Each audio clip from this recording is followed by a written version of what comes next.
people, welcome to an episode of Book Chat, the regular but not monthly roundup of what I have been reading recently. Sophie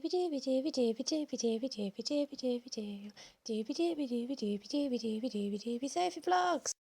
I've got a bunch of books to talk about. I'm just going to dive in and do it. I'm going to kick off with a book that I read because of Booktubers, specifically because of Holly Dunn Design. That is The Binding by Bridget Collins. Number one, gorgeous, gorgeous. This had such a marketing campaign around it, I feel. When this came out, it was everywhere, and I desperately wanted it. Actually, my friend has lent this to me. We do a book swap when we go up. I go up and stay with her, and she was like, pick a book, and this one caught my eye, so I went for it. The Binding is about a world in which bookbinders, books are not just ordinary objects. All books, essentially, that are true books, are memories from someone that they've given up that have been bound into a book, which is such an interesting concept. I ended up giving this book, I don't know if I gave this book a 3 or 4 out of 5 stars. I was conflicted in my ranking of it, essentially, because I think part of the problem was this was marketed in a certain way, which was a bit different to the reading experience. So I spent part of the first part of reading this adjusting my expectations, which sometimes means that it causes a little slight distance. So I thought that there was going to be much more of like a fantasy element to this book, whereas actually what this book is it's very much a look at our particular, like Emmett, we're following Emmett. It's about Emmett's life coming to terms with the fact that he's a bookbinder, and there's also a love story at play here. And essentially, it's a book that's very much grounded in Emmett and Emmett's experience. I thought this was going to be a book that had much more of a fantasy element to it, and it doesn't. And that is fine, but I adjusted my expectations. It's also a bit darker than I thought it was going to be, which again, not a problem, adjusting expectations. So things I really enjoyed about this is this narrative is split into 3 parts. The first part is the bit that I think I slightly struggled with. I really liked when Emmett was starting to get into bookbinding and learning about that. That was really interesting. In the second part, it's sort of a flashback, and I struggled a little bit with the flashback because I didn't really like the people in it initially. It took me a while to like them. And then the third part is continuing Emmett's story. So, I did, by the end of this, I was invested and I was interested to see what would happen. I think I did struggle to connect to some of the characters. I also felt like there were aspects of the world building that I just wanted a bit more on. There are some really interesting moral issues brought up about the act of bookbinding, and I really kind of wanted those to be delved into a bit more. I wanted to really immerse ourselves in, let's think about the ethics of this, let's think about the way this could be exploited, and you know, there was things which are touched upon, but I just wanted to dive into them a little bit more. There are also like these hints given about history, about like the Crusades, which seems like a time that people turned against the binders and stuff like this. Again, would have loved a bit more info on them. I think part of what I struggled with is that this was so focused on the characters and their like internal movements, like what they are going through, that I wanted a little bit more of a wider view. Let's explore this world, let's explore this interesting concept. And because I didn't get that so much, I felt a bit disappointed. And I think partly that is jarring with how it was marketed and how I wanted it to be. And, you know, I feel bad like punishing books for not being what I expected, because that's not what I want to do. But at the same time, I think these were elements which could have been maybe fleshed out a bit more. I don't know. I did enjoy it. I think it was really well written. I think the writing was gorgeous. I would probably be interested in reading anything else that Bridget Collins writes. I'd probably be interested in giving that a go. I just think there were aspects of this which I wanted a bit more, I think. But I did really enjoy it. Moving on from that, I also read When We Speak of Nothing by Olumide Popoola, which was a book that I got through the Queer Book Box. This is... I was going to say, I said in my haul when I hauled this is not my usual genre, and then I was thinking about what I meant by that. I think I don't read a lot of contemporary books that are just like set in a contemporary time and follow people, I think that's what I've realised. But I really enjoyed this one, actually. Again, this one took me a little bit of time to get into. This is a stream of conscious narrative, which is a type of writing style which I think I sometimes struggle to connect to. So I think I struggled to get into it initially because it's not my go-to. I find it quite hard. I have to like really focus to follow what's happening. But by the end of it, I found that that was a really effective way of telling this tale. We essentially are following two characters. So they're best friends, Carl and Abu, and they're growing up in 2011 in London. And their plot lines sort of split and come back together again, and at the core of it, we're looking at this relationship. They are best friends, but they feel like brothers. What's actually happening is Carl ends up going off to Nigeria, and he becomes, whilst trying to find his family history, he also becomes involved with these eco-activists who are working to raise awareness of what companies like Shell are doing, which that was incredibly interesting because that wasn't something I knew about. And now I have all these threads which I need to go off in my own time and like research and look into. And then Abu's storyline is he's in London during the London riots, and looking at that and looking at we sort of follow him. They're both like 17, so they're becoming 18, and we sort of follow Abu as he goes from someone who he's not really interested, he doesn't really care, he's just like likes to hang out with his friends and blah blah blah, as he becomes a little bit more politically engaged, a little bit more critical and conscious and coming up against these injustices and stuff. That again was very interesting, and throughout it all, tying them together is this thread of brotherhood and are they being there for each other, are they failing each other, that sort of thing. The reason this was in the queer book box is because there's trans representation. I think the stream of consciousness style made these moments of navigating potential for transphobia, but also potential for acceptance, and those moments where you have to sort of like make a decision whether to disclose information about yourself because like, is there a safety issue at play, but also like these people might surprise you, they might accept you, they might know you, and that sort of thing. So I thought, as I'm a cis person, so I can't speak for the quality of trans representation from like a personal experience moment, but I did feel like the sort of the stream of consciousness narrative meant that it was a great way to show you what everyone involved in that situation was experiencing and stuff. I don't know how to phrase that very well, but suffice to say, I got way more into this the more it went on, and it turned out to be thoroughly interesting, and yay for the queer book box, once again challenging my reading habits and bringing interesting things into my life. Okay, I'm going to do a short story collection, and then I'm going to talk about some non-fiction. The short story collection is Midsummer Nights, edited by Jeanette Winterson.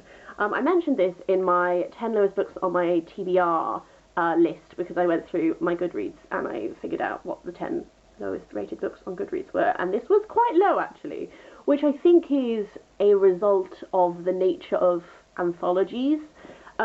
This is an anthology of short stories inspired by operas.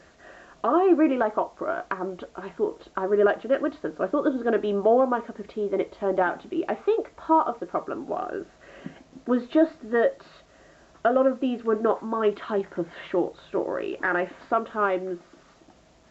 I read them and I was like, this is objectively probably written well. I just have no connection to it. I found a lot of these were a struggle to connect to. Ones I particularly liked, if I can remember correctly, I really liked First Lady of Song by Jackie Kay, The Growler by Julie Myerson. An absolute standout was Jeanette Winterson's Gold Rush Girl. I thought that was brilliant. Some of my issues from this arose from some of them were slightly too faithful to the source opera, I felt. And I was sort of like, felt like we were just repeating what had happened. And some of them were a little too abstract, maybe. I don't know. Whereas ones that I felt like really, really worked well were almost like took the feeling of the musical. And in some of these, the opera exists and is a thing that is talked about. And I found that really interesting, this like layering of the opera exists in this reality, but also like we're obviously really mirroring it and stuff. I don't know, like I liked that at the end of this collection they did have they went through each one and they told you what opera it's based on, what the basic plot summary of that opera is, so that I read the short story and then I read the summary of the opera, and it was interesting to see how heavily ones were inspired and how lightly some were inspired, and some are just inspired by like the music rather than even the story. So as an exercise in looking at how people adapt things, I thought it was interesting. As an actual short story collection, it was slightly lacking for me personally. But again, that's because I think short story collections is one that I find really hard to find the right ones for me. But yeah, essentially that Jeanette Winterson one, real standout. Also the Jackie Kay one, really liked that one. I liked a bunch, I just didn't like most of them. Okay, we've got 2 non-fiction books to close us up, and I'm really hoping I'm not too full of cold to be able to, like, be concise. So, next up is The Enchanted Glass, Britain and Its Monarchy, oops, excuse my phone, by Tom Nairn. This is essentially, like, a critical look at Britain's monarchy. I really liked the first section of this, because it gave me some really interesting things to talk about. So, like, one of the things it talks about is, the difference between monarchy and celebrity and the accessibility levels at play there. Like, we feel quite entitled to celebrities and their private information because there's this idea that, like, we put you where you are. And the monarchy is one of those things where, like, we as taxpayers fund their lifestyle. So there's an element of feeling like you're owed an insight into them. So stuff like the royal wedding being like a public spectacle, something that the public has a stake in. But then also because there's this sort of like monarchy, like they're a step removed from us almost. So there's also this like not wanting to know too much about them. And which was like, it was an interesting look at like how that sort of is navigated. I also found it interesting this he talks about as well, like the way that people always go like, oh, they're just like us, in the way that like interactions happen with the monarchy, but actually like, are they just like us?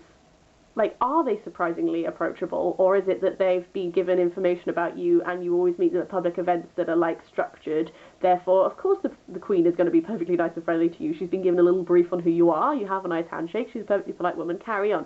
I don't know, there was interesting, and also about fashion and the way in which the fashion has a role to play, and so sort of like as a member of the royal family, there's this idea that you need to be fashionable, you need to be put together, but also you can't be too cutting edge with your fashionable, because then that goes into like sort of dangerous territory rather than like the comforting, you know, like the Queen always wears the same thing in different colours, and it's very comforting, and she looks very chic. And I don't know, there was the first section essentially I found most interesting because it was a real look at these sort of like things associated with monarchy and breaking them down.